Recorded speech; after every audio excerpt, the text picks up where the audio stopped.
What is up, everyone?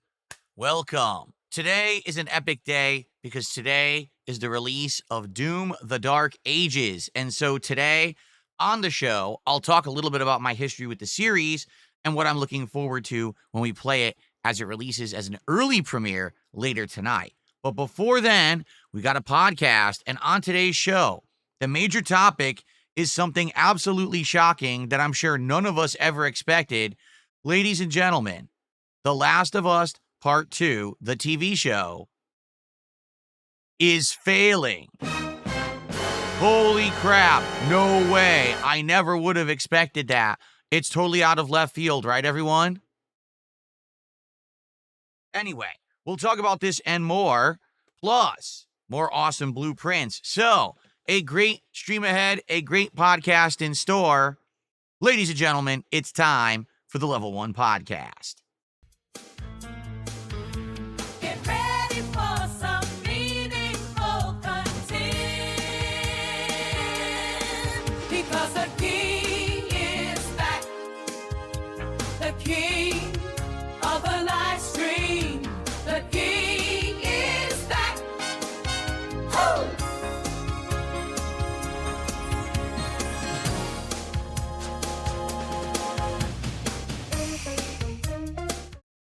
How's everyone today? I hope you're doing well. I'm DSP, and this is the Level 1 podcast for Monday, the 12th of May, 2025. Today is Doom Day, because today is the early release of Doom: The Dark Ages. If you purchased the higher-end digital deluxe edition of the game, then today you have access to it as of 5 p.m. Pacific time.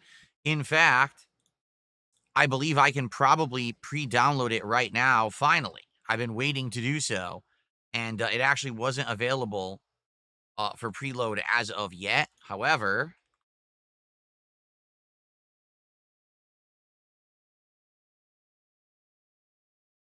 see, it says installed, but when I click on it, error 100%, view progress, see error details. The update failed.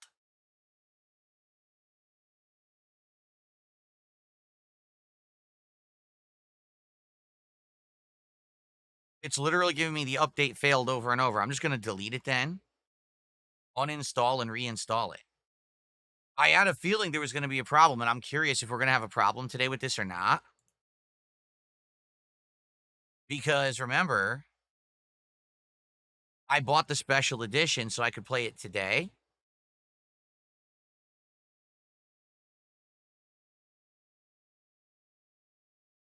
And I don't know if it's going to work or not, because it seemed to glitch when I bought it, and everyone was like, "Oh, don't worry about it." I have to worry about it. I don't know. I'm trying to see. It says I own it, but there's no download link. So if I go to game, it says play. You're too early. Check the Xbox app for the launch date. I am in the Xbox app, and the game's not installed.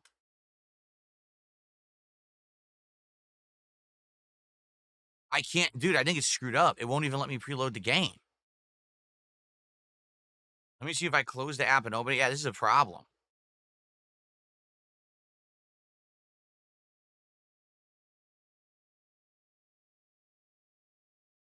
It's playable as of 5 p.m. But you're supposed to be able to pre-download it early.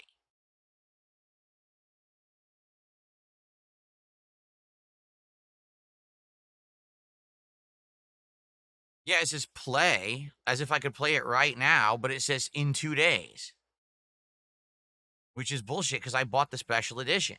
Here it is.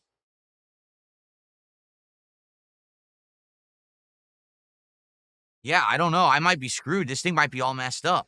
And I'm going to be pretty upset, if this doesn't work when I spent extra money on it. It says 1 of 3 editions. There it is, premium edition, go to game. And I click on it, play install.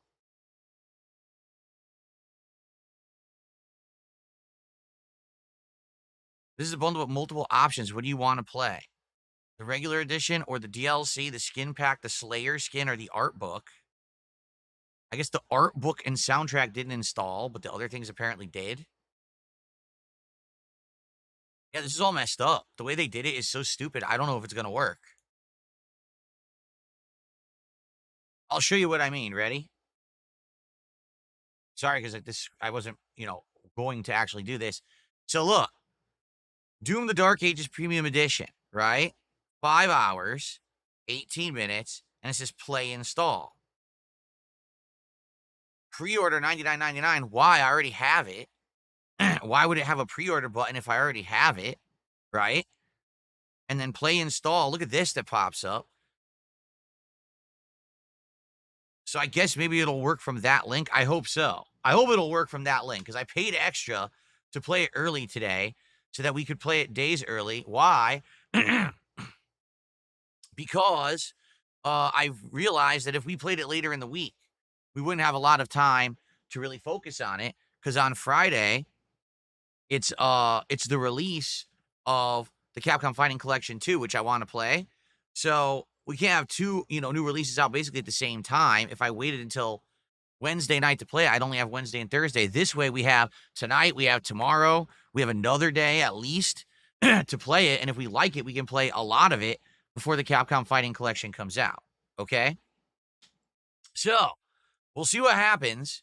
Hopefully it works. It claimed on that page that it was going to come out, in 5 hours, which is perfect. We're going to play it tonight at 6:45 p.m. Pacific time. So I'm excited to play it and figure out what the heck it actually is. Here's why. Doom, when I was growing up in the 90s, was a very popular gaming franchise on PC. Now, in the 90s, I was a console gamer. Super NES was my big console, but later on, I got N64 and PS1 and Dreamcast, okay?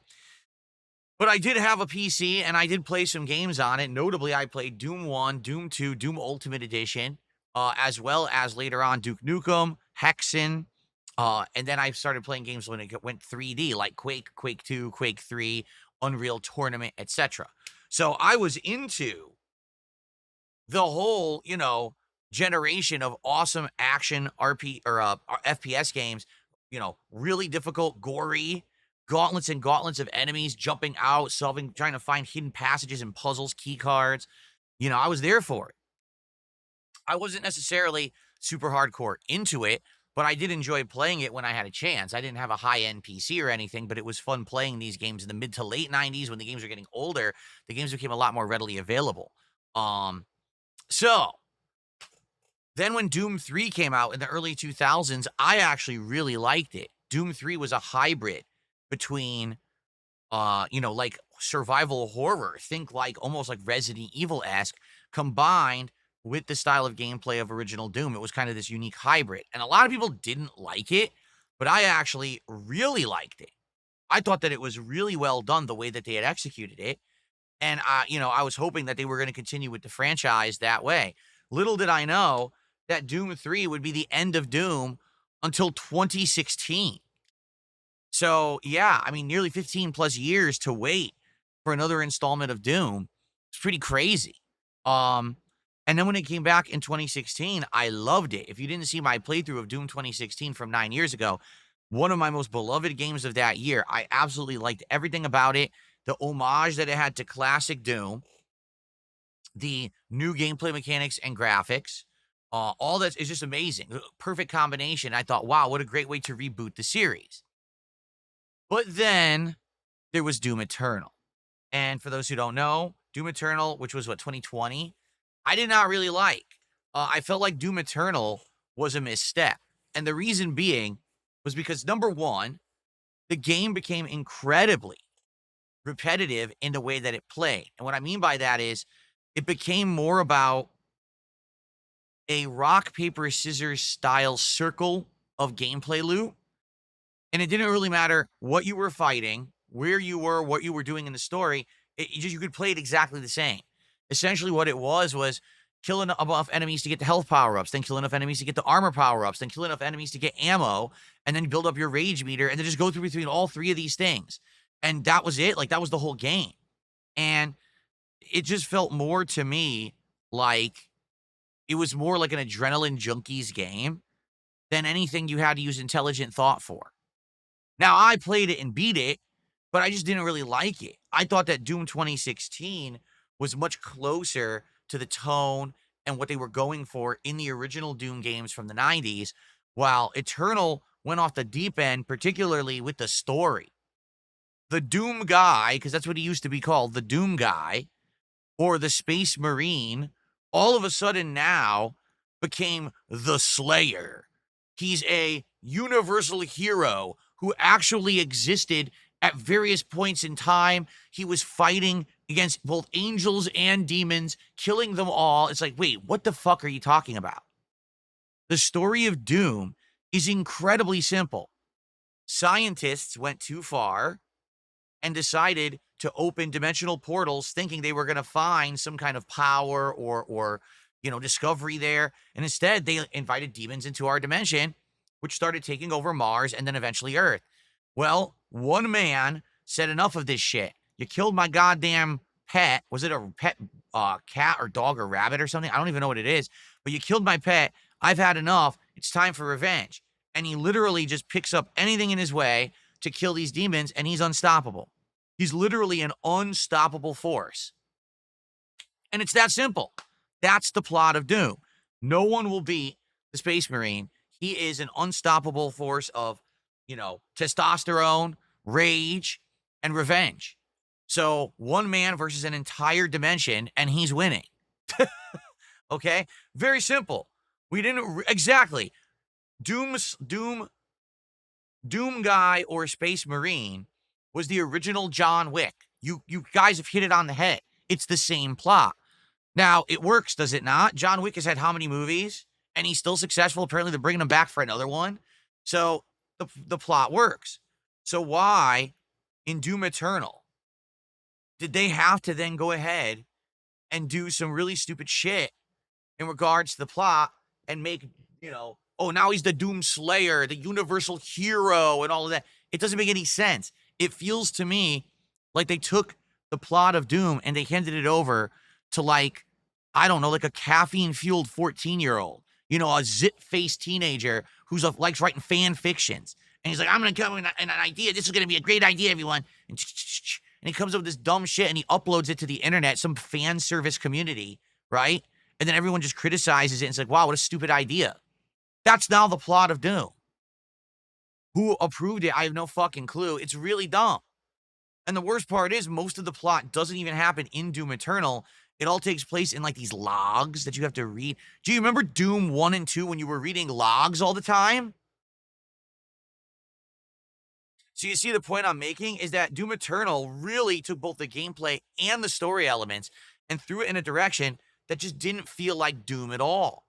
Doom 2016 had homages to the classic Doom and did modernize some things, and it felt like the perfect blend. Doom Eternal felt like, let's throw away all of the amazing history that this franchise has and just make it something that it never was before, and I didn't like it. Now, Doom: The Dark Ages is supposed to be a prequel. Oh boy, you guys know how much I love prequels, right? It's supposed to be a story of how the Doom Slayer actually was a hero in the past, again, fighting against entire dimensions of demons and angels and all of this crap. So this is supposed to explain that, all right? And this is supposed to be a story where he's kind of like a knight, and he uses a sword and shield. Of course, he does use guns, but he can also parry bullets and do crazy stuff. The way I see it is, it can be fun. It could work. It could also fall flat on its face and suck. But I want to judge it very fairly. I am going to be playing it on PC with keyboard and mouse as opposed to a controller, all right? And I hope that it's going to be good. Really, I do. We're going to find out tonight. I paid extra to play it early so we could play a lot of it this week before other new releases came out. And I certainly hope that it's going to be a good game and we're all going to enjoy and have a great time together.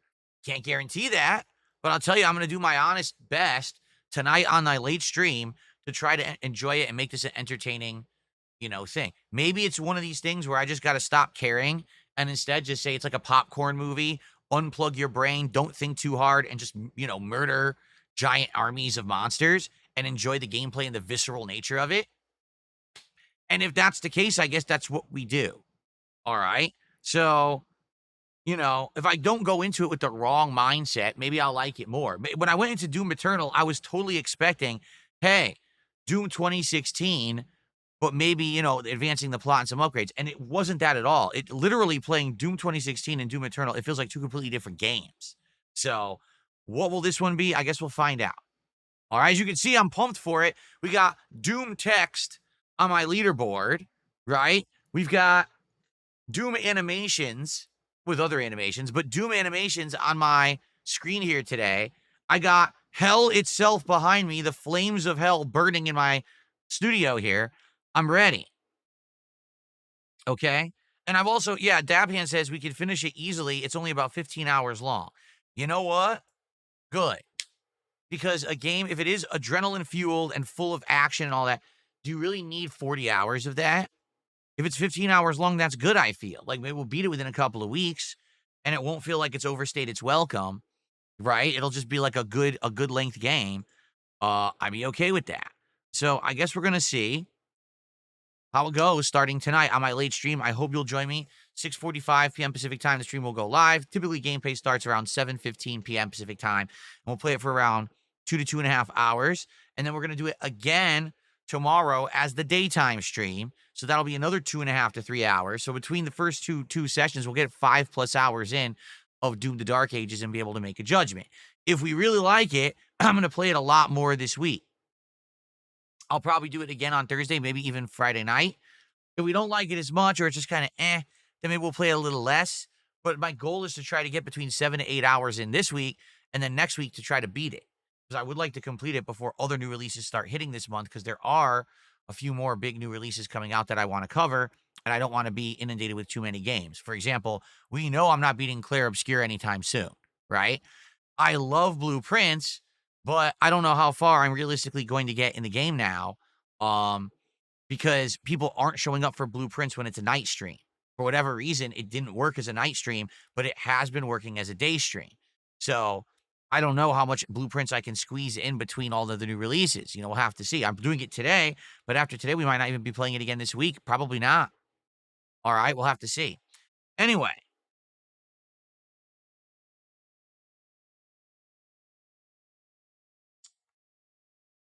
Thank you for being here for the Level 1 podcast. I just wanted to talk a little bit about my history with Doom, because I do love the franchise.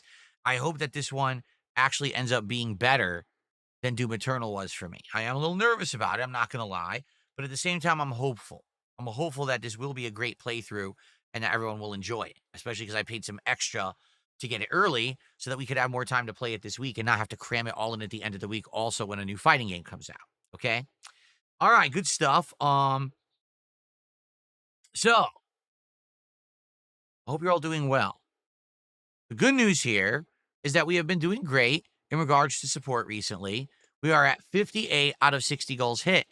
Only 2 more goals are needed for DSP Tries It Wingstop, which seemed to be the one you guys were most interested in, because I had never had Wingstop before and never had done a DSP Tries It on it. Now, we've already had a better idea. The next DSP Tries It will not be fast food, but instead I'm going to actually order from a sit-down restaurant. I don't know if it'll be like Red Robin or Applebee's or something like that, but it's going to be a chain that now are trying to offer food that is rivaling fast food when it comes to pricing and value, but it's a better quality. For those who don't know, in the United States, fast food prices have absolutely skyrocketed in the last year. You've gone from being able to get a combo at McDonald's for like $8, $9 to now the cheapest one is like 17. It's absolutely ridiculous. The food prices have almost doubled. And people now are starting to argue, why on earth are we spending $20+ for a meal for fast food when we know the quality is bad, when we can spend that same amount of money at an actual sit-down restaurant like Red Robin, Applebee's, someone just said Denny's even, and you can get a higher quality meal, but it's still takeout. So I'm actually going to try some of this stuff and give it a shot. I haven't eaten an Applebee's in a very long time, like over a decade. So it'll be interesting. Okay. Anyway, so the good news is stuff's been going well. Last night, we did not hit our support goal for Call of Duty, but we actually did really good on the first stream yesterday, so it didn't really matter. It kind of evened out. We're currently at 58 out of 60 goals, all right? So, today, if we have a really well-supported first stream right now, and we hit 2 goals, we'll actually be doing DSP tries at Wingstop today at the end of this stream. If we don't hit it on this stream, that's okay. Let's say we hit a goal on this stream and a goal for Doom tonight, then we will be doing DSP tries it tomorrow after the daytime stream of Doom, The Dark Ages. So let's see how it goes. Let's see what kind of support that we can get for Blueprints today. And hopefully we hit the goal and we can stay on pace. If somehow we get some people who come in here and are incredibly generous, then awesome. And obviously that would be amazing if it happened. I'm not really foreseeing that happening. For example, so far this week, guess how we're doing on Kick after our first streaming day? 2 subs. So, yeah, Kick has definitely slowed down recently. It sure would be great if you're watching on Kick and you like the content, if you could support it. 2 subs, arguably the slowest we've had to a start on Kick any week that I've streamed on it. It would be great to get that picking up. Please consider supporting the stream today. Also, keep in mind, viewership on Kick helps because now I'm part of the Kick Partner Program. So if you are watching on Kick, thank you simply for watching. That does help, okay? Obviously, subs are more important overall, but just the viewership is good, okay?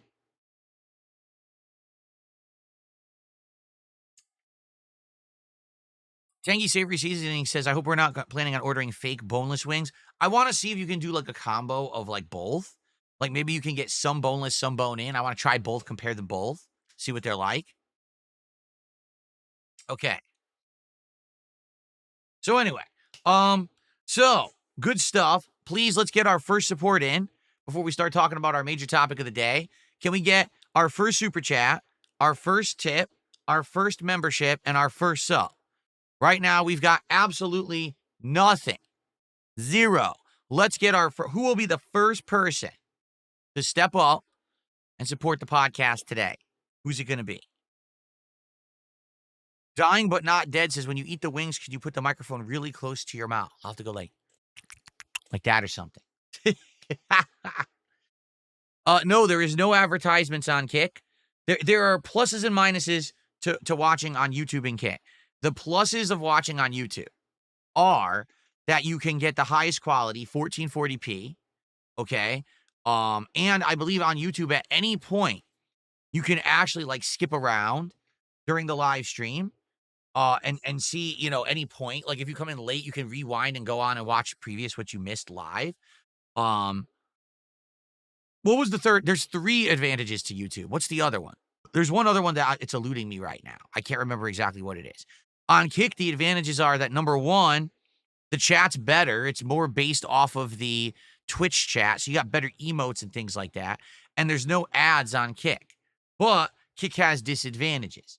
For example, Kick is more apt to trolling. So if you're in the Kick chat, you're probably going to get more trolling there. It's less under control. Kick has lower quality. It only does 1080p as opposed to the 1440p of YouTube. So there's a lot of different advantages and disadvantages to it. Oh, that's another one. When you watch on YouTube, the chat is archived. So if you're watching live, you missed, you could rewind and see the chat from that. On Kick, that doesn't happen, right? I don't think so. If you watch, actually, I don't even know. Maybe it does. I think it doesn't work properly. Like if you watch an archive on Kick, the chat doesn't load right.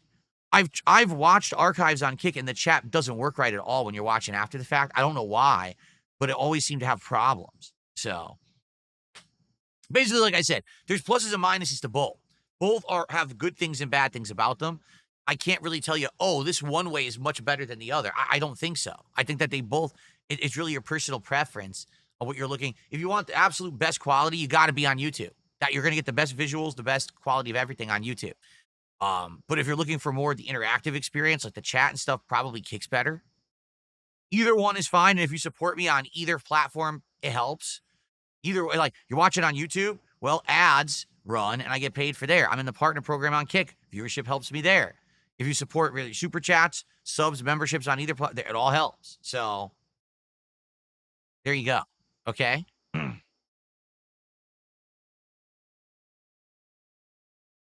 No, see, I don't know anything about that. Mariah Scary says watching at 1440p on YouTube, it actually lags a bit, meaning you're behind.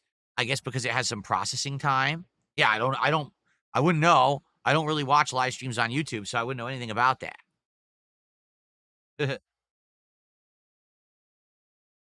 Okay. All right, guys, let's get our first support. And then we'll get to our first topic of The Last of Us Season 2, which is all the buzz right now. What's going on with it? What a shocking twist that what's happening to the show is actually happening. No way would I have ever been able to predict this one, right? Right.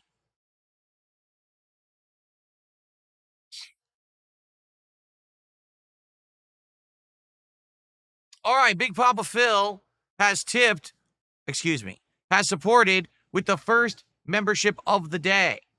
Did it pop up? Oh, it didn't pop up because it wasn't given out yet. YouTube has to assign it. Then it pops up. That's right. Thank you, Big Papa Phil, for the first membership of the day. That's the first contribution of the day. Big Papa Phil just gifted a second membership. That's 2 for today. There's our first one. Congrats, Mark. Thank you, Big Papa Phil. All right, we got 2 memberships thanks to Big Papa Phil. Who's going to be our first super chatter of the day? Who's going to be our first sub over on Kick? And who's going to be the first tip via PayPal? Let's get some other stuff going. And then we'll advance here. Good stuff. We got a bunch of highlighted messages on Kick. Well, thanks for that. By the way, guys, I have been trying to pay attention to Kick and see if they're ever going to add anything new to the whole channel point system. And so far they haven't. Like, I've been keeping my eye on it. All they have are highlighted messages. It's like, what the heck, man? Are they ever going to do anything different? I don't think anyone, I'll be honest, I really don't think anyone cares about the highlighted messages. Like, I'm glad that you guys are enjoying using them, but I really wish that they would have a special emote, a special badge. You know, they don't do it yet. You definitely Twitch does it. So I hope that they, oh, really? Rick Grimes Dime says have announced they're going to add predictions. So is that wagering of the points? Because people loved the wagering of points on Twitch. That was so fun when I would play like Call of Duty. Wager if Phil will get 20 kills this game or not. And then I would really try. And if I did, great. And if not, people would win or lose points. That's going to be great then. I'm really excited for that because we were doing great interactive content in 2021. And then Twitch not only kicked me out of the partner program, but then started falsely shutting down my streams for stuff I wasn't doing. And I said, goodbye, Twitch. And I left and never went back. So it sure would be great if Kick could get that back. That'd be fun.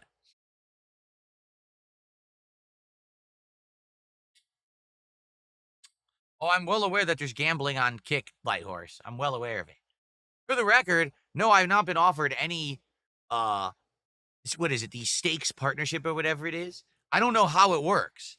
So I'm not going to seek it out because I don't know what it is, but no one ever contacted me about it. I mean, they got me right into the partner program, and sometimes they put me on the front page, so they must like me, but I don't really know anything about this stakes sponsorship. Plus, I'm probably not interested in gambling. But because you guys were telling me it was like, oh, it's too good to be true. You're going to get all these free credits. You gamble them, you keep the money. I'm like, how does that make any sense?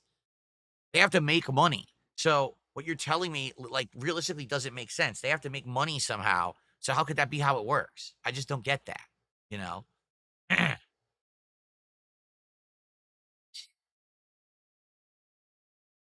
There you go. Over-unders for boss attempts with predictions. That's right. I could face a new boss in a game, and people could say, all right, well, let's see if Phil will beat him within 3 tries, and people wager their points and stuff like that, right? There you go.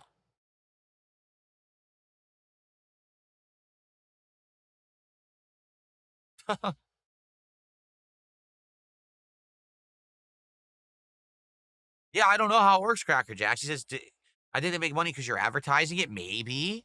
I don't know. Again, they never contact me about it. Maybe they just don't want me in it, which is fine. I'm okay with that too. But Okay. When is Elden Ring? Elden Ring Night Rain is the 30th of May, I believe is the release date. Yeah.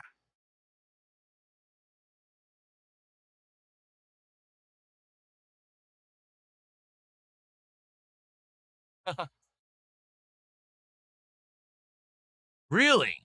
Let me try this. I'm being told there may be a prediction. All right, here we go. So slash prediction. Nope. It says no command matches, so it's not live for me. Maybe it's selective. It says no command matches. Yeah, nope. So no prediction for me.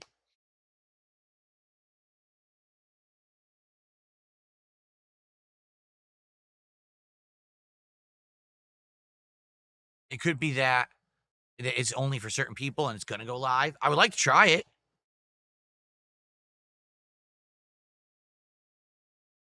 Daphne says, looking on Reddit, your Doom install is bugged. It thinks you have it installed, which is why it says play. id Software are aware of the issue and working on it.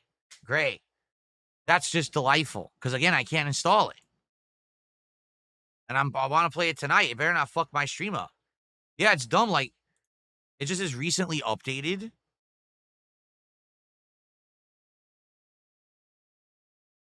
But I deleted it. So it's definitely not installed. You know?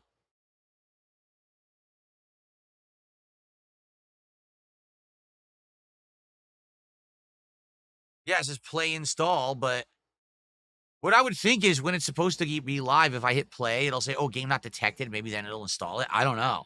I hope it fixes itself. Because there's nothing I can do about it. It won't let me install it. It literally won't let me install it. And it's a Game Pass issue. A lot of people are stuck at 100%. Nothing happens. Others are having your issue. It just says play. Okay. Yeah, because I'm not paying $100 for it when I already paid $30. That's bullshit. It better work tonight.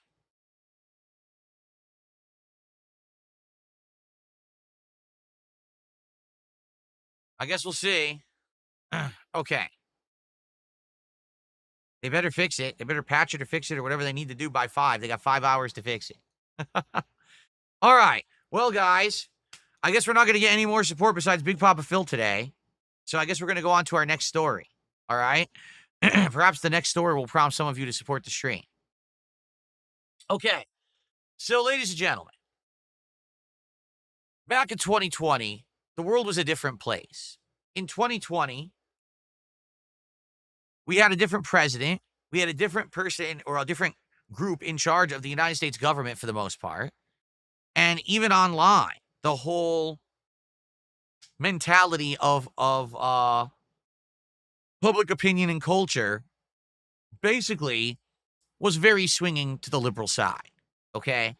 And so in 2020, when The Last of Us 2 released, and everyone discovered that the game was a bait and switch, meaning the game advertised itself as a direct continuation of the plot of the first game, where Joel and Ellie would continue on their journey of survival in a post-apocalyptic wasteland, and you didn't know what was going to happen because Ellie supposedly was the cure to this whole worldwide infection of cordyceps, but what would happen in the second game? But come to find out, it was misadvertised. It was a bait and switch. As we all know today, the co-protagonist of the game, Joel, is murdered within the first few hours of the game. And to make it even worse, they allow you to play as Joel in the early game and then allow you to play as Joel later on in a flashback, which just makes you feel even worse because most people liked Joel as a character and most people saw him as the main character of the franchise. So to have him be murdered in such a unceremonious way, and now for the rest of the game, you're forced to either play as Ellie, obviously his adopted daughter, or as Abby, his murderer, was shocking. Now, you might say, well, nothing about that sounds too bad. Well, you're right. To me, that wasn't the problem with the game. The problem was that the rest of the game was literally an insanely ham-fisted, poorly written, poorly paced, poorly executed, torture porn story. Like, literally, Ellie, her entire character is transformed into something completely different than the first game. We're to expect that she's forgotten everything about what she learned in the first game and becomes a complete idiot and then becomes a total revenge-fueled psycho killer. Meanwhile, Abby, who you're supposed to be told is a likable, sympathetic character, ends up being a horrible person who goes on to basically sleep around with a guy who already has a pregnant girlfriend, but she doesn't care, right? And she also again, I can continue with how badly this story is written. Basically, there's not a likable character in the story. Like, every character in the story is badly written, poorly executed, and not likable whatsoever. In fact, I would go so far to say you'd have to be a sociopath to like any of the characters in The Last of Us 2, but some people did. So obviously, people are stupid. Okay? That was my problem with The Last of Us 2. A lot of people had issue because Ellie is gay and because there's a trans character in the game. I didn't give a shit about those things at all. I really didn't feel like there was a problem with those things. If the story hit and resonated and was a good one, I probably wouldn't have given a shit about anything besides, okay, but it wasn't. I'm sorry. The story is absolutely terribly written, paced, and it's just a horrible way to progress the story when you have to forget everything from the first game that everyone liked. Ellie grew up the ultimate survivor, didn't like drama and the way that teens acted because she grew up in a different world. She was reading a diary of an angsty teen saying, I can't believe teens used to be like that. Fast forward to The Last of Us 2, Ellie is an angsty teen who's doing all the wrong things, making all the same mistakes that angsty teens did before the apocalypse. How? You learned already, and you said so in the first game, so how did you regress? It doesn't make sense. It's a poor plot device because Druckmann, who was fully in charge of the plot of The Last of Us 2 when he was not, he was the co-writer of The Last of Us 1, he decided that he wanted to put it in a different direction to push an agenda. His agenda was to try to get as many people talking about Last of Us 2 as possible through leftist writing and policies. He purposefully made the story very liberal, so that way, if anyone criticized his game, he could say that they were a bigot, that they were homophobic or transphobic, and that they were a villain to be basically derided and publicly called out. And that if you bought or played The Last of Us 2, you were sticking it to the online homophobic trolls, and you were basically doing the right thing for society. I wish that this was all fabricated in a joke, except this all was publicly said by him online on his Twitter account and other places. He was outright saying this stuff. And so what happened is there was this feel-good online movement of people who championed The Last of Us 2. The games media, which has always been very, very leftist and liberal, fully pushed Last of Us 2 as the best game of the generation, despite the fact that there really wasn't anything to back that up. Is the game good? Sure. It's got better gameplay mechanics, great world building and design, set design, great graphics, good audio design. But the pacing is absolutely atrocious. Killing off Joel at the beginning of the game is an awful idea. If anything, if that was going to happen, it should have happened at the end of the game. And the actual story is miserable torture porn. That's not a good story whatsoever. It's just not. It's one of the most poorly written, executed stories in history that disrespects people who liked the first game. Okay? So, after a whole year of controversy, the game-winning Game of the Year, because again, leftist journalists voting for their political agenda rather than the quality of the game, we thought that we were done with all of this until it was announced that The Last of Us would now be a TV show. And everyone collectively said either yay or oh, because here's the thing.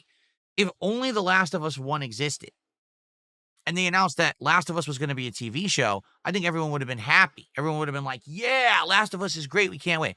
But knowing that after season 1, there was going to be a season 2 that likely was going to cover the plot of The Last of Us 2, everyone got very, very nervous. Now, for those who did not see The Last of Us season 1, a lot of it is shot-for-shot recreating of the game. And quite frankly and honestly, the shot-for-shot recreations are actually the best part of the series. Anytime that it tries to replicate the great writing and stuff that happened in the first game, masterpiece level. But a lot of times, season 1 tried to veer from that and do things differently. For example, there's an entire episode featuring the backstory of a supporting character that was part of one chapter of the game of The Last of Us 1. But then this entire episode is about his backstory of falling in love with another man and having a homosexual romantic relationship. And it really has nothing to do with the plot of it at all. It's a huge departure from the plot of the show. And when the episode's over, you're like, well, that was a good story, but what does that have to do with anything? And then come to find out, absolutely nothing. It literally has nothing to do with anything. They just crammed it in there to have this agenda that, oh, you should watch more stories with homosexuals in it because they're normal people. Fine. But what does that have to do with The Last of Us? Nothing. Okay?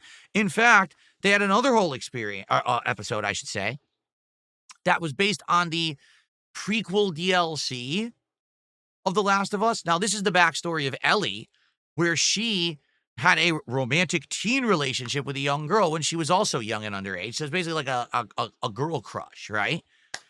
So this is the story of how her and her friend basically got into trouble because her friend eventually gets bitten and becomes infected. And it's like this really tragic backstory of Ellie. And that's fine if it's told as like a DLC add-on. But again, it's not integral to the core story of The Last of Us 1. It's fine, but it should have been something as like an aside or a special story. It didn't have to be a whole episode of the first season. So you could definitely see the changes that they were making. Now, all of a sudden, Joel's wife and daughter were black, when in the original show they were white. Well, what's the point of that? None. It serves no purpose. There was no reason to make that change, but they decided to do it for the show. And there's all little subtle changes like that throughout season 1 that you're kind of like, what are they getting at here? I don't really understand, okay? But here's the thing. Still, season 1 was praised. Personally, I thought it was okay. Some parts I liked, some parts I disliked, but I thought it was overall just all right. But of course, the mainstream media, the journalists, they loved it. Best show ever, 10 out of 10. Kiss its butt, especially because of its liberal themes. So now The Last of Us 2 has now been out for about a month. Okay? And much like the game, The Last of Us 2 starts off with a bait and switch, and then all of a sudden in episode 2, just like in Last of Us 2 the game, Joel is brutally murdered by Abby. Now, when this happened in the game, everyone rallied against it, said, what a bad choice. What an awful thing to do. Why on earth did they murder the most likable character that everyone enjoyed from the first game so early? And then as you continued to play the game and you saw the literal revenge torture porn storyline, you've realized why. Because it was an agenda. Neil Druckmann didn't like Joel as a character. He wanted to push a different kind of agenda and story to try to get himself a name in the liberal circles. And it worked in the game. Again, this whole campaign of either you like the game or you're a bigot was actually prominent on the internet in 2020. People accused me of being a bigot because I criticized the plot and pacing of the game.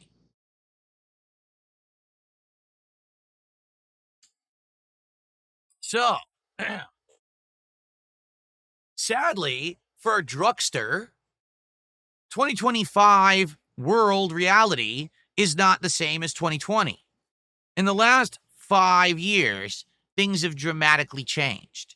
We have seen a cultural shift worldwide towards more conservative political beliefs and values. In the United States, our government has completely flipped, and now we have Donald Trump back in power, along with his Republican, cabinet and everyone in Congress, and it's all controlled by Republicans.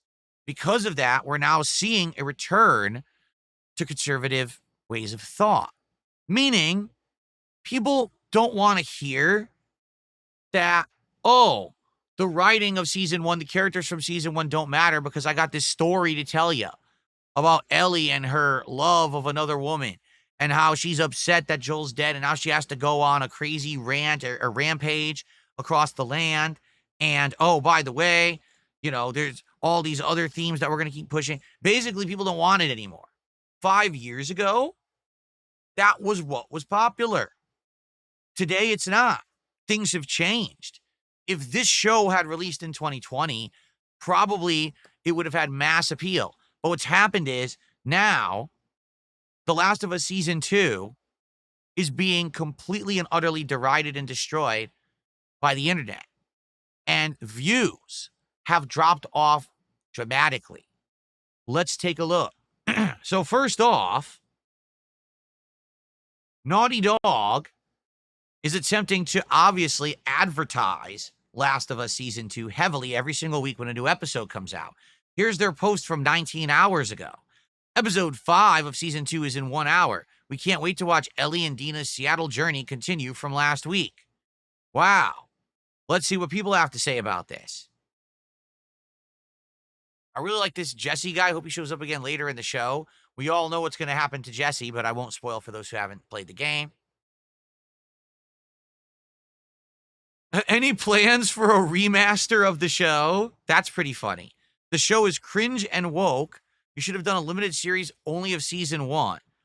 It's nothing like the game. I love the picture because of the game. God knows HBO changed a lot in season 2 and it sucks. The casting is bad except Joel and his brother. You lost me after the first episode. Wish you had better casting. The game was perfect. This sucks. And they decided woke was more important than the show. Only season 2. It's already pulled a Game of Thrones and killed itself. Sad to see you're actually proud of the production as the developer. Why did you have such a good story and let someone random take it and twist it? I'm not a producer, but I can bet any money if they followed the story to the T, just like the game, it would have one of the best shows in a long time, but no why. No thanks, episode 4 ruined the series for me. We're not watching. Could they both be a dad? Which is the new meme. Apparently in season 4, both girls say something like they want to be a dad. Wow, that sounds like something smart to say in 2025, doesn't it? This is so prominent on the internet, this frame. I don't know if this is from episode 4, but just showing how hilarious this looks. This is Ellie in the show. This is supposed to be your believable psycho killer.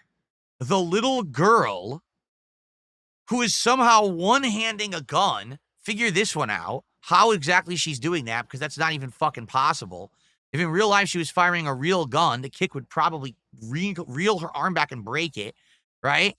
Her face, look at her face. And by the way, it's a TV show. They easily could have picked the perfect shots, the perfect scenes.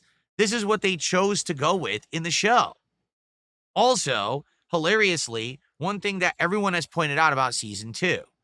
In season 1, Ellie was supposed to be a younger girl. In season 2, she's supposed to be grown up. Years later, she's bigger, right? She's a young adult. In the game, that's reflected. In the show, she's exactly the same because this actress, Bella Ramsey, apparently has a condition where basically her body isn't really growing, and so she still has the body of a child. So here we are in an arc where she's supposed to be a young adult / late teens, and she's supposed to be believably going around killing people, and she looks like a 5-year-old. So it's not believable at all. It looks awful. So the casting was basically atrocious. To actually pick her for this role made no sense. They should have researched her and realized she wasn't going to age like Ellie was supposed to age. Okay? So anyway, not only is she not believable as a protagonist mass killer, but people are pretty upset saying that the show has become even more woke than the game. And of course, again, if this were 2020, no one would be saying anything. But it's 2025. People don't want woke anymore. You're 5 years too late for this to work, and people are upset. We could just keep reading. The show fucking sucks. Woke trash. Bring back Hennig because Neil sucks. For those who don't know, even though she didn't get credit, supposedly Hennig is the co-writer of Last of Us 1, and everyone wants her back because she apparently wrote the best parts. The show sucks dick now. You fucking ruined everything. No one is seeing this crap woke series anymore. You fucked it big time. Woke crap. I can't wait either for the reviews. The characters are the only reason I didn't watch the TV show. Instead, I'm playing the game again.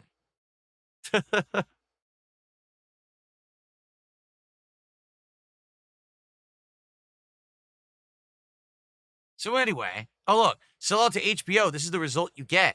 The show is mid. I enjoyed both games. Ellie always appears helpless when in the second game she can hold her ground. This feels more like a love drama story than a story driven by anger and revenge. So, if you can believe it, it got even worse. So, the original plot is torture porn. Now it's a love story? Like, what? So, anyway, if you couldn't believe the dichotomy, here's The Last of Us 2 on Rotten Tomatoes, season 2, that is. Okay? First thing they show is Joel, who's not even in season 2 for more than an episode. So why they actually have him here is absolutely fucking hilarious. Okay? And as you scroll down, you're going to see critics, again, liberal leftist critics, gave the series season 2 a 95%. However, people who are actively watching the show in season 2 and giving their own reviews have review bombed the show and said it is 41%. Just look at the dichotomy here. Here's an official critic, right? Often middle seasons can feel like a way station, an impatient stopover until the meat of the work in the final act, but The Last of Us gifts the audience with many sublime moments that make it more than worthwhile in the meantime. For the record, when this critic wrote this, season 3 hadn't been greenlit yet. The show's producers seem to delight in presenting situations which look like one thing, only to shift the dynamic as circumstances change and new facts emerge, like turning a crystal in a shaft of light. The series continues to strike an incredible balance between action, psychological complexity, and human emotion. It honors the legacy of the video games while adding even greater nuance to the medium of television. Now let's read audience reviews. So bad. Changes are all for the worse. It's nowhere near as brutal as the game. Disappointing. Agenda disfraza the Siri Basada. Hold on a second. Hold on a second, guys. Here we go.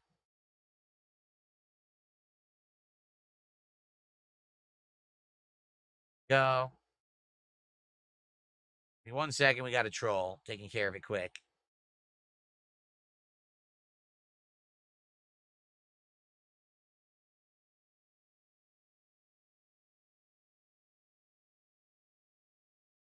Okay, done. Easy peasy. Okay. So, pretty interesting difference between actual viewers reviewing it and the liberal media, no? So, continuing on, all you got to do is simply search on Google and you're going to see everyone talking about this. Last of Us loses viewers after losing the major character. It tanks. The ratings have collapsed. It's getting review bombed. People are quitting the show. And to give some concrete numbers to this, because there's several different articles that have been written, but the concrete numbers are as follows. Season 1 of The Last of Us 1, or The Last of Us, I should just say, had over 1 million viewers per episode. Every single episode had over 1 million viewers, and people were saying it was breaking records of viewership and all of that. Okay? Season 2, the premiere pulled in 938,000. So right there, basically, it's less than every episode of season 1 to begin with. All right? Episode 2 fell to only 643,000 viewers. The show has lost more than half of its viewership in season 2. That's pretty bad. Normally, when you have a show that's a hit, the second season will increase in viewership. Then it'll trail off. Because the thing is, when you have a show that's a new show, it has to find its footing. And once it finds its footing and then word of mouth spreads, typically season 2 will be bigger than season 1. That's what happened with Game of Thrones. That's what happened with shows like Dexter. Anything, the first season is kind of slower, and then boom, season 2, higher production values, bigger budgets, and more viewership. With Last of Us 2, it's actually halved. Half as many. That's pretty bad, right? Episode 3 did gain back some viewers, but not a lot. Episode 4, they don't know yet. They don't actually have the numbers, I guess, or they're about to get them. And episode 5 just aired yesterday, I think. So no one knows yet either. But it ain't good. Essentially, if you're, looking at it from a perspective of, a show that's getting attention, when half the audience says your show sucks, they're giving it like 40-something% satisfaction rating on Rotten Tomatoes. And when you've lost half of the show's viewership in season 2, that's terrible. And in addition to that, HBO idiotically auto-approved season 3 right after episode 1 dropped. So they already have greenlit the budget and everything. They're already making season 3 despite the fact that season 2 is tanking miserably. So they fucked up. They jumped the gun. They way too quickly approved a 3rd season with it before actually seeing what the real reaction would be to season 2. So in regards to this show, it's not like those of us who played Last of Us 2 didn't see the writing on the wall and warn everyone, right? Was I not saying when Last of Us, season 1 came out, listen, this is good for now, but I guarantee you that when it's time for season 2, these things will happen. And not only that, but now we're out of the woke era. The woke era ended. We're now going back to the other direction in an extreme manner, by the way. It's not even like, oh, it's a little bit to that way. We're like extreme to the right now. So it's completely blowing up in their faces. And you want to know the funniest part about all of it? Neil Druckmann is silent. Neil Druckmann, who was so verbose and so, oh, you're a bigot if you don't like Last of Us 2, the game, is not saying anything about the decline of Last of Us 2, the show, despite the fact that he's primarily responsible for it. I think he realizes people don't put up with your bullshit anymore. No one's going to be, accepting to be called a bigot because they don't like your show. Your show is fucking terrible, and your game was too.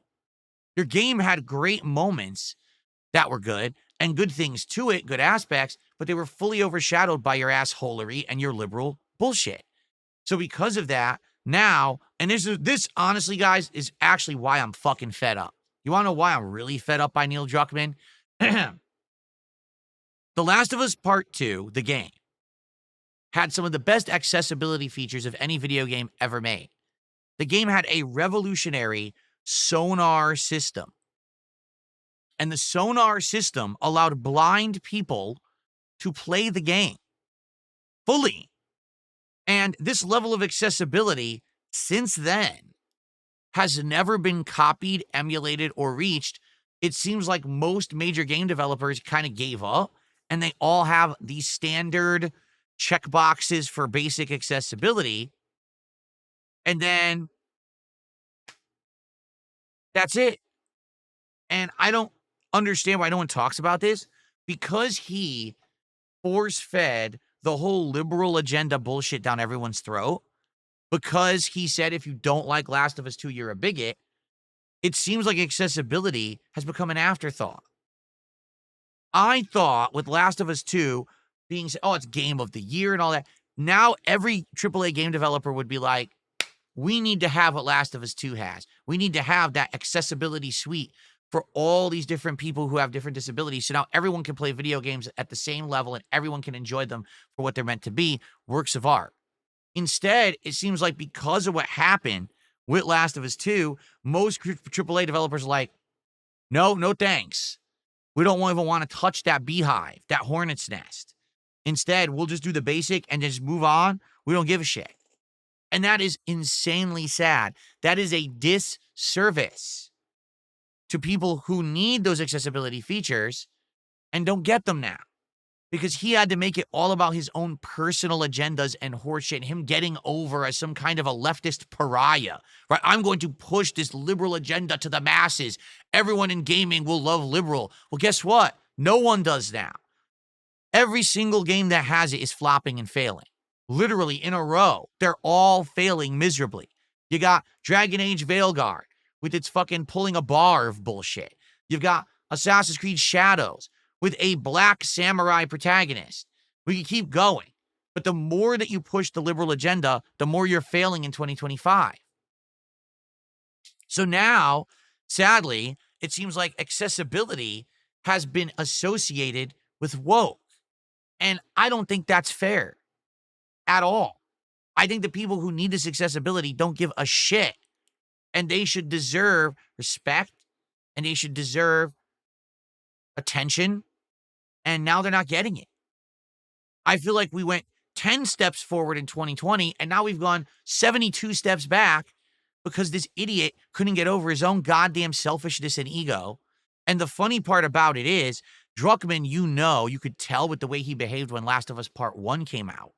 He thought for sure he was going to be accepted as the bridge of video games and TV. He was going to be the guy who everyone was going to want to be involved with their projects and consult or direct their shows. Literally, Hollywood has rejected him. No one in Hollywood wants anything to do with this man. They see him for the egotistical jerk that he is. No one likes him. When he went to the red carpet to pose like most people do and everyone rushes to take pictures, no one knew who he was and no one cared. He just stood there like this and everyone just kind of laughed at him. He's falling apart as a game developer. He was supposed to make a whole Last of Us multiplayer game and canceled the whole goddamn thing. Now his new game that he's trying to pump out also is being micro-analyzed and ripped apart for these leftist woke agendas. The guy doesn't even learn. He keeps going. You know what I'm saying?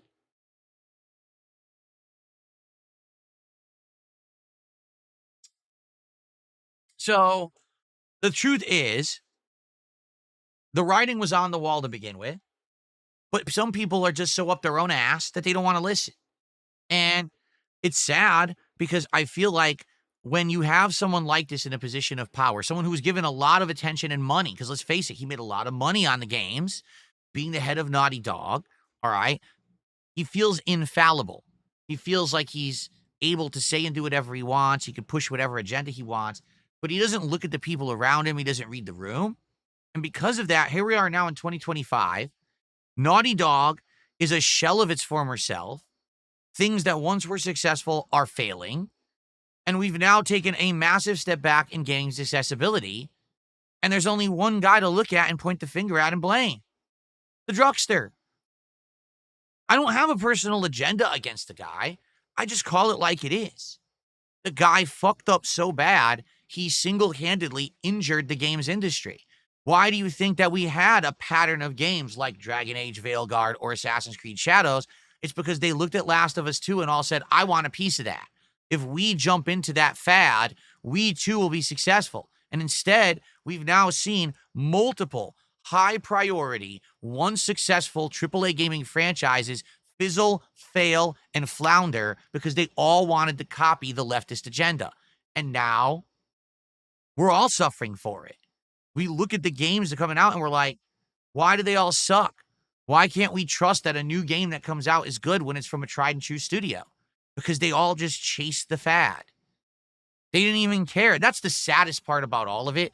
I just want to make this abundantly clear. No one who's making these games and inserting this leftist rhetoric into it cares about the rhetoric. I'm going to repeat myself. None of them care about the rhetoric. They don't actually believe that this leftist rhetoric is good for society or good for us and we need to accept it. They're just trying to make money. They think that it was hot. It was the big thing that Druckmann made mainstream. So we've got to push it and we're going to make money doing it. That's why they did it. And now it's all flopped and failed. It's pathetic. It's sad. And all of us were saying it. And it's not because I'm not going to take credit, say it was me. It was everyone. There was a ton of people talking about this since 2020 to the point where people were like, we're tired of hearing about it. All right, fine. I'll stop talking about it then. And I did. But now all of that shit, as they say, what do they say? The chickens have come back to roost. It's all happening right now. It's going down live right in front of us. Society has rejected politics in games. We just want games. Now society is rejecting these politics in TV shows. We just want good TV shows. We're tired of all of your political agenda horseshit. Okay? I don't believe it. See, Bookworm says, no, I actually think that the game devs drink the Kool-Aid. I'm not going to say that some of them don't. I think all it takes, very simply, is to look at how some of these people post and the stuff that they're doing. I get what you're saying, but I don't think it's everyone. I fully believe that the people who are in power of these AAA studios, the only reason you suddenly saw this sharp shift to this liberal leftist agenda is money. That's it. They saw Last of Us 2 get Game of the Year, and everyone say, "Oh, if you don't like it, you're a bigot." And they said, "We got to do that. We got to get those sales. If we make woke games, people will say, 'Hey, you got to buy our games, or else you're a bigot.'" So everyone's going to be almost forcefully forced to buy them. And you want to talk about an ass backwards way to make money? We're going to just do it because it's the easy way to do it and force people to do it rather than earn it by making a good product. And those are the people who are in charge of gaming today. Gee, I wonder why all these games suck, right? Anyway, so that's that. I'd be very curious to actually see how The Last of Us Season 2 will end in the ratings. And I'm actually curious what's going to happen in regards to the show's third season. Because if in Season 2, only 4 to 5 episodes into an 8-episode season, they've lost half the viewership. And someone just made an interesting point. They said, "Are you aware that AEW Wrestling, which actually isn't even doing that well, is actually now getting more views than The Last of Us per episode?" What the hell? That's insane to think of. The second to third fiddle wrestling promotion, right, is actually doing better. How funny is that? Anyway, all right. Well, I think I've said enough of that. I'll be following the story if any new developments happen. Okay? Okay. Um, we got a few shout outs to do. We have Sarah with a £5 super chat who basically is saying some things here. Says, X comments are not reflective of a sane society. Look at your own X replies. No one takes the cesspit seriously anymore. Listen, I am not one to say that social media is the best place to actually get the true opinion on anything. But again, it's not just that. The show is getting reviewed poorly. The viewership has dropped off. The one selling factor of any show is its viewership, because that's how you sell it to advertisers. That's how you sell it for budget considerations. And if the viewership is now half now of what it was in season 1, in perspective, okay, The Last of Us 2, because of what Druckmann did, not only won Game of the Year, but sold like crazy because of it. Everyone was told it was the best game ever, so they ran out and bought it. A lot of people disagreed, but they still bought it. The show is not doing that at all. No one is saying The Last of Us Season 2 is the best TV show there is right now, and the viewership is halved. So it's completely the opposite of what happened with the game is what's happening with the show right now. And that has nothing to do with X. Okay? We got a couple of tips here.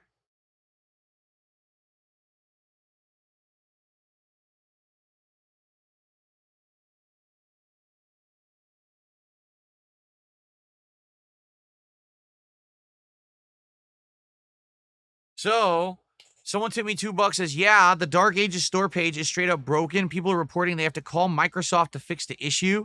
It's been a huge problem. I had to refund the game and rebuy it on Gameplay, the special edition." I guess he meant to say Game Pass. Yeah, it seems like there's going to be a problem. Mine, like I said, it didn't download. It said it had downloaded, but it actually hadn't.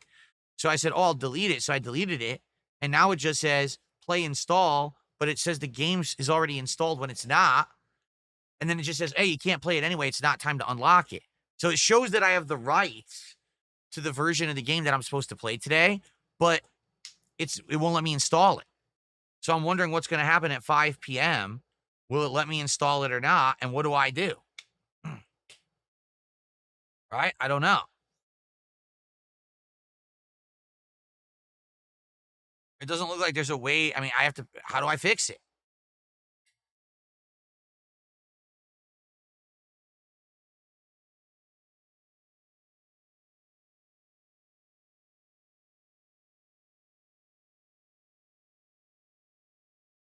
What someone is completely stupidly deaf. Someone tipped the buck and says, "The only problem you have with season 2 of The Last of Us is the homophobic and trans story arcs. You sure you don't have a problem?" I literally just said those are the things I don't have a problem with. I don't care that Ellie is gay. I don't care that there's a trans character at all. What I care about is that Ellie completely changed from the character she was in season 1 to season 2. She's a completely different, you know, style of personality, behavior. It doesn't fit the character from season 1, which means they hit a reboot button to push said agendas. Do you get it? And I don't like the pacing. It's in medias res, meaning the story starts in the middle, then goes back, then goes forward. It's too confusing. I don't like that there's two protagonists and you start with one, then you jump to the other, then you jump to the other. That's too confusing. Everything about it is wrong. From any kind of a writing perspective, it's wrong. It's confusing, it's jarbled, it's not entertaining, it's not rewarding, and the ending sucks ass too. Like everything, every step of the way, it's garbage. But everyone praised it because Ellie was gay and there's a trans character, and Abby was a masculine woman. That was the other thing too. Oh, Ellie's kind of butch, and that's acceptable in today's society too. If you don't like that, oh, you're a bigot.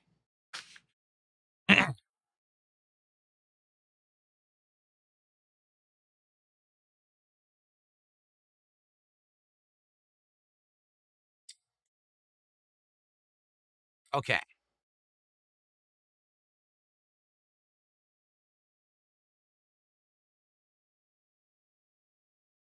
Excuse me. All right. So, guys, we got some extra time.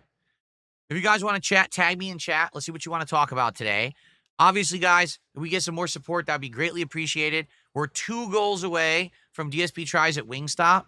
My actual desire would be to do it tomorrow. I know raising 300 bucks on this stream is like a big ask and it's not going to happen. All right. But I wanted to do it tomorrow. So let's hit the goal today in tonight's stream so we could do it tomorrow during the day stream. Okay. But now I'm nervous. What happens if Game Pass is utterly busted and I can't play this game tonight? Right? Like, I don't even know what to do on the late stream in that case. That's going to suck ass. And that's not my fault. I've paid extra to play the game early with you guys. And it seems like there's nothing I can really do. It's all messed up. Right? It just says play install.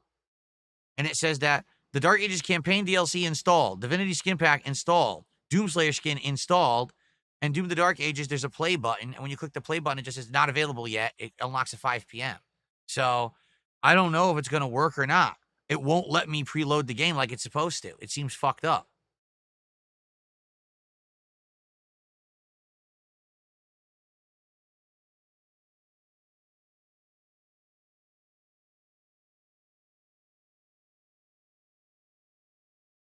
What's up, Game Boy? How are you today? Good to see you. Yes, Grand Theft Auto 4 is one of my favorite GTAs of all time.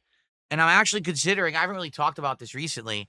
I was considering perhaps over the summer or early fall, if we have some downtime, maybe I'll do a playthrough of GTA 4 on my PC with mods. That's what I was considering doing. I thought that would be a great time to do it since GTA 6 is next year. Maybe I could do GTA 4 with mods since I just already did GTA 5 a year or two ago, right? Could be a good time to do something cool. The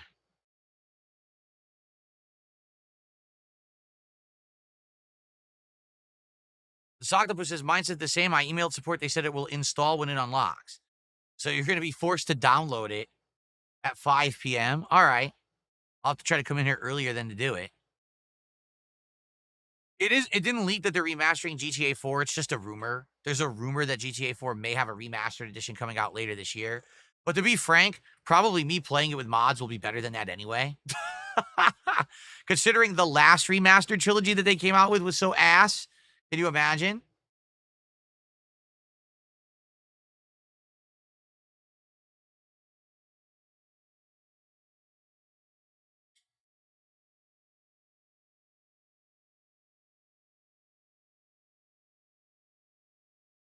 Oh, man. Whew.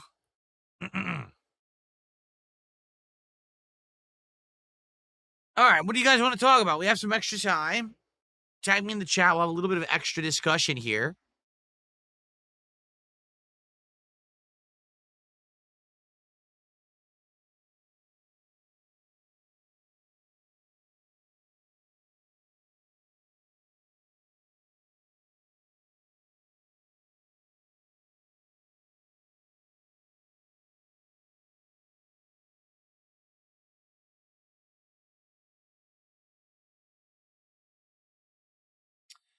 What caused my playthroughs to change from a fast pace to a slow pacing? Criticism. Back in the day, my playthroughs used to be buy a game on launch day, rush it home, unbox it, immediately start playing it, rush through as fast as I possibly can, skipping side content, skipping anything optional, and just getting through the main story so that I could go ahead and beat the game. That way I would get my playthrough up as fast as humanly possible. I'd get those day one views and or the quickest playthrough views on YouTube for beating the game faster than anyone else. I could easily go trade in the games back at GameStop to get a bunch of bonus money for it. Because back then, when you traded in games right away, you would get big bonus bucks. And then I would rush right into the next game. So sometimes there'd be literally multiple games beaten within 1 week. 2-3 entire playthroughs would go live on DSPGaming. We're talking hundreds and hundreds of videos, okay? But back then, there was no interaction. There was no live streaming, none of that. It was just offline recording. And the only interaction you ever got with me was if I did like a Ask the King where you submit questions and I would pick ones to answer. Or like if you left comments on a video and I happened to respond, or a forum post where I happened to respond. That was it.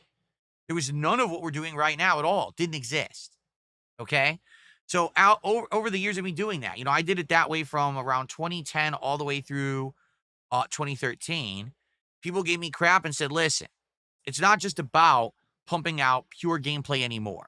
People now want better experiences. They want a playthrough to be representative of the whole game. So they want to see the side content as well as the main game. They don't want to see everything rushed through and hurried through. They don't only want to see half of a combat system explored, half of this be done. They want to see it all. All right. Then also, when I became an interactive streamer, people wanted levels of interaction, people talking and discussing the games as I played, etc. Like everything had to evolve, right? So I changed my mentality over the years. Instead of me rushing through every game and playing one game a ton within 2-3 days, beating it, moving on to another, instead, I would now balance games and juggle them together or at the same time and play multiple games during the week. Right, Jasper Kitty? He's purring. That's what we would do. And what ended up happening was now I went from beating a game within 2-3 days to within 2-3 weeks to a month. And some people appreciated that because they liked the slower pacing. They could now actually watch the streams live and say, oh, I'm not getting spoiled because you're not so far ahead of us in the games, right? And other people really appreciated the more completeness of the playthroughs and me being able to more accurately speak on games because I was actually experiencing the full game. But at the same time, then people started getting upset. Man, it takes you so long to beat a game. Why is it that all other streamers and creators beat a game within a week, but you take a month? So it was kind of like now I'm getting criticized for the opposite. So it wasn't good one way, so I changed, and now it's not good the other way either. So then why do I care? Right? Like, to be frank, why do I care? If either way isn't good enough because you complain no matter what I do, then I don't care about your criticism. It's invalid. So now I just do it however I want. Sometimes there'll be a game I just want to rush through and I do. Sometimes there's a game that I want to take time and I'll take my time with it. Sometimes I just don't want to finish a game because I don't really like it or you don't like it anymore and I stop playing it. And that's all valid.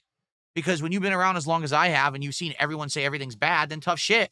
I'll do it however I want and you'll like it. It's that simple. Okay?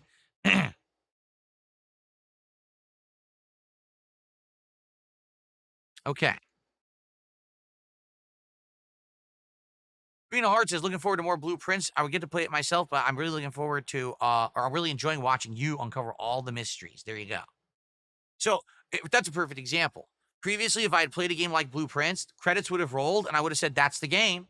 And then people would have been like, oh no, well, there's post game. And I would have said, well, too bad. I have to play other games. And I would have quit Blueprints and never played it again. But now we're actually trying to keep going. I really like the game. I want to continue with the content. And so we are. A big difference now.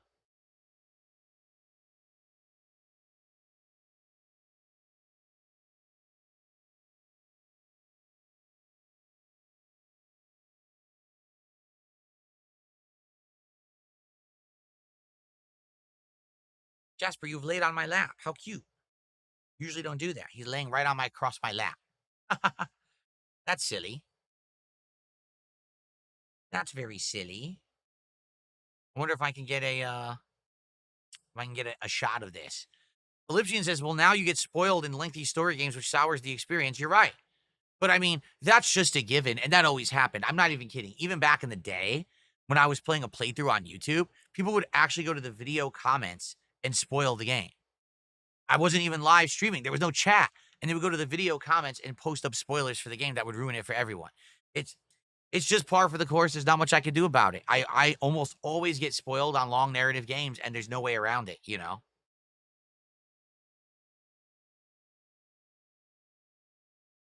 Ugh.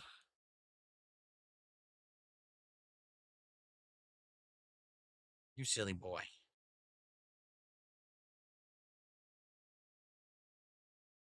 But I am, you can't sit here. I'm gonna have to get up. You know that, right?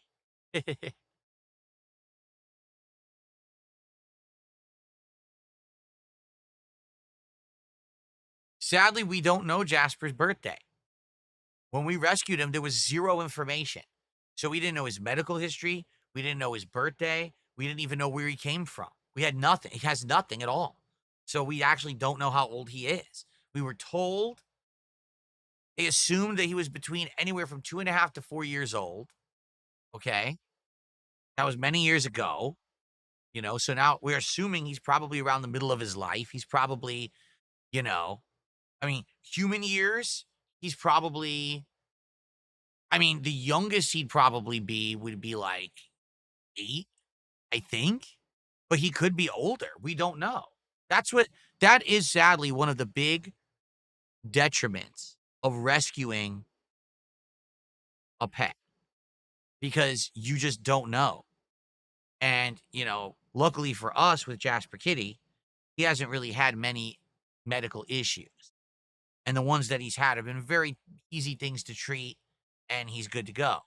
But sadly, there's people who rescue pets and then, they have issues and they end up being very sick or pass away, and it's not their fault. Like, how are you supposed to do anything about that? You didn't know, right?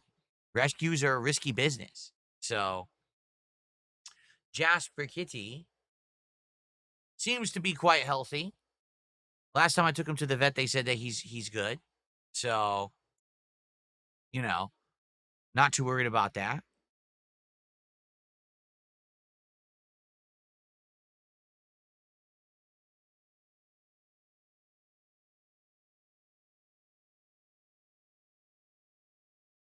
Why are you staring at me? He's staring at me. You nut. What's my idea for the next marathon? I'm not telling you yet. I 100% have a concrete, thought out plan for the next marathon. I think you guys are really going to like it, but I'm not telling you yet. As we get closer, I'll tell you. All right?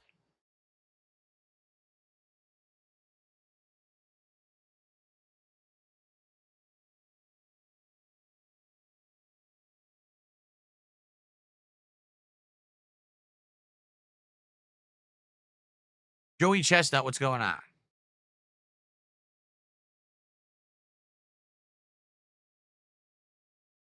No, my wife and I are not interested in kids, whether natural born, adopted, or otherwise. We're not interested.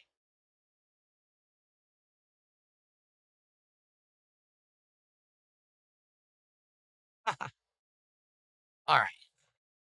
All right. Any last minute questions, guys? Princess Luna with a $10 super chat. Finally, a significant contribution.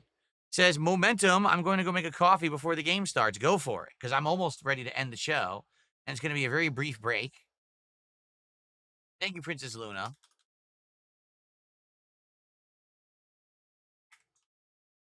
We're at 24 bucks to support. Guys, please, let's get some more momentum going. That was a pretty good super chat. Can we get a tip? Can we get a sub? We have no subs again. Only 2 subs so far this week on Kick. Can we get some more support on Kick?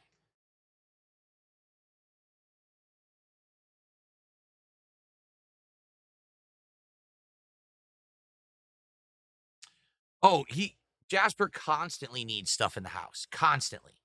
He doesn't have front claws, so he's just kneading with his paws. He can't sheets, blankets, our legs, and body parts, edges of the couch, edges of chairs, walls. I can keep going. He loves to need everything.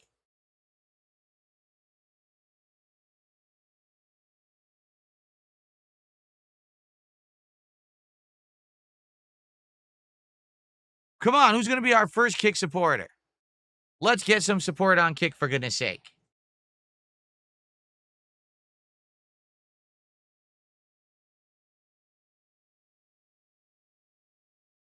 Alexander T on YouTube just gifted 10 memberships to the community.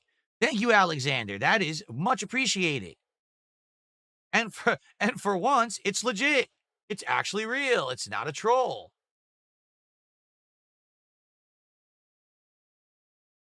Figure that out.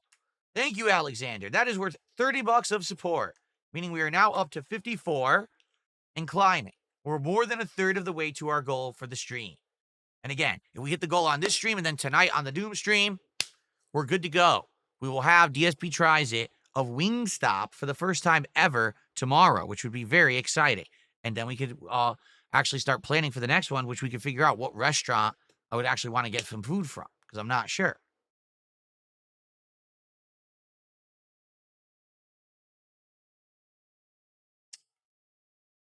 Any last minute stuff, guys?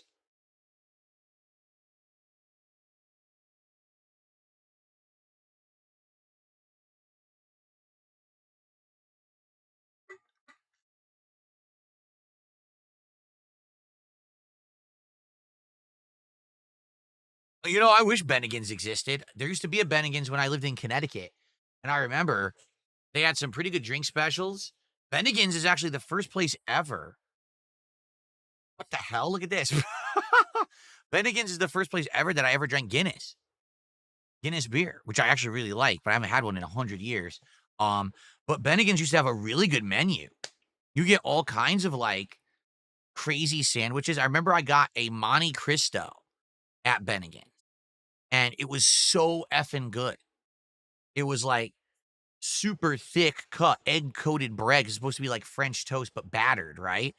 And the meat was so delicious, had a great sauce on it. And they give you the dipping. You dip it in like a jelly or jam or whatever it was. Dude, it was super duper good. I remember that first time ever I ever had a Monte Cristo there. And I was like, oh man. But they all went out of business. They were in Connecticut. They've been gone for a very long time. I didn't even know they were still in business.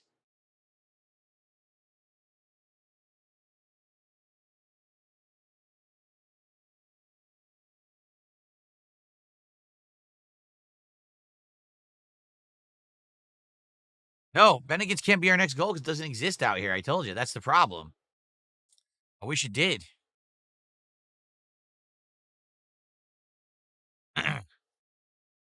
Ha! You called me fatty? What are you, fucking blind? Get the fuck out of here. Calling me fatty. Right. Nice try. Go watch someone else, bitch.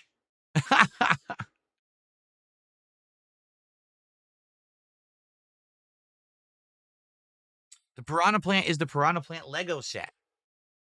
Yeah, we built it last month. A series of streams. We built it live, and I've had it in my backdrop for this month. It will be there till the end of the month. I'll probably rotate it in and out over time. Nope, there's no Culvers here either. Nope. No, I would not eat Hungry Man Salisbury steak. That's ridiculous. Absolutely not.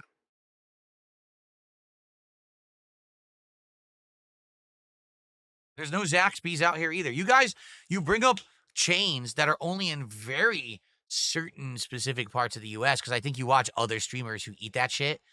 That doesn't exist here. I've literally never heard of Zaxby's, Culver's, none of these till I started streaming and you guys started bringing it up. I'm like, they don't exist. They weren't on the East Coast. They're not on the West Coast.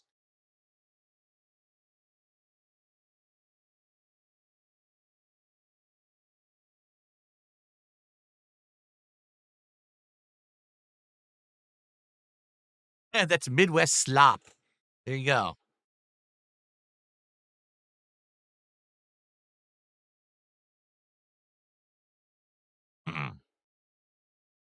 There's no in and out here. Nope. To be honest, the only major chains out here that weren't available in Connecticut, I would say Jack in the Box. That's one. There's no Jack in the Box in Connecticut. Taco Time, which we tried, it wasn't that good. That's not available in Connecticut. I'm honestly trying to think. Like everything else was in Connecticut. All the pizza places, all the regular burger places. Yeah, they were all in Connecticut. So there's really not that much out here that wasn't available where I lived.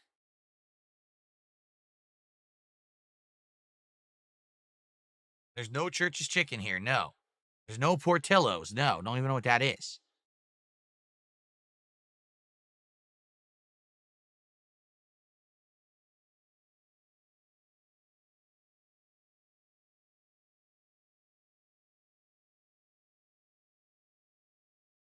I don't know anything about the new Linkin Park singer. Haven't heard them. So I don't know who they are.